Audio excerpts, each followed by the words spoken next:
যুক্তরাষ্ট্র ও ইরানের মধ্যে চলমান উত্তেজনার মধ্যে নতুন করে বড় ধরনের সামরিক সংঘাতের খবর সামনে এসেছে।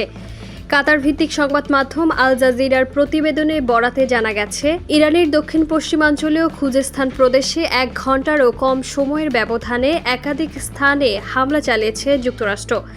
ইরানের আধা সরকারি সংবাদ সংস্থা ISNA-কে খুজেস্তান প্রদেশের নিরাপত্তা ও আইন প্রয়োগকারী বিষয়ক ডেপুটি গভর্নর ভালিউল্লাহ হায়াতি জানিয়েছেন, স্থানীয় সময় রাত 1:35 থেকে 2:20 মধ্যে কয়েক দফায় হামলা চালানো হয়। তার দাবি, প্রদেশের অন্তত 8টি এলাকায় হামলার ঘটনা ঘটেছে। হামলার পর ইরানি কর্মকর্তারা বিভিন্ন স্থানের ক্ষয়ক্ষতি মূল্যায়নের কাজ শুরু করেছেন, তবে এখন পর্যন্ত সব এলাকার বিস্তারিত তথ্য প্রকাশ করা হয়নি।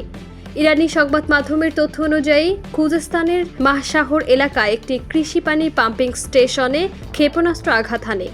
এতে 1 জন নিহত এবং 4 জন আহত হওয়ার খবর জানিয়েছে ইরানি কর্তৃপক্ষ। আহভাজ বিমানবন্দর নিয়েও প্রাথমিকভাবে হামলার খবর ছড়িয়ে পড়ে, তবে স্থানীয় কর্মকর্তারা জানিয়েছেন বিমানবন্দরের মূল স্থাপনায় সরাসরি আঘাতের তথ্য তারা নিশ্চিত করেননি, বরং বিমানবন্দরের আশেপাশের এলাকায় বিস্ফোরণের ঘটনা ঘটেছে বলে জানানো হয়েছে। যুক্তরাষ্ট্রের পক্ষ থেকে বলা হয়েছে, তাদের সামরিক অভিযানের লক্ষ্য ছিল ইরানের সামরিক সক্ষমতা, বিশেষ করে IRGC সংশ্লিষ্ট স্থাপনা, ড্রোন সক্ষমতা এবং কৌশলগত অবকাঠামো। মার্কিন সেন্ট্রাল কমান্ড জানিয়েছে, প্রেসিডেন্ট ডোনাল্ড ট্রাম্পের নির্দেশে এই অভিযান পরিচালনা করা হয়েছে। এই হামলার পেছনে অন্যতম কারণ হিসেবে উঠে এসেছে হরমুজ প্রণালীর পরিস্থিতি। ইরান সম্প্রতি এই গুরুত্বপূর্ণ নৌপথে নিয়ন্ত্রণ কঠোর করার ঘোষণা দেয়।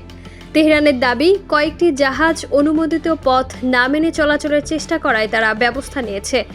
অন্যদিকে যুক্তরাষ্ট্র দাবি করেছে, আন্তর্জাতিক নৌ চলাচলের স্বাধীনতা নিশ্চিত করা এবং আঞ্চলিক নিরাপত্তার জন্য তারা এই পদক্ষেপ নিয়েছে। হামলার পর ইরানও পাল্টা প্রতিক্রিয়ার হুঁশিয়ারি দিয়েছে।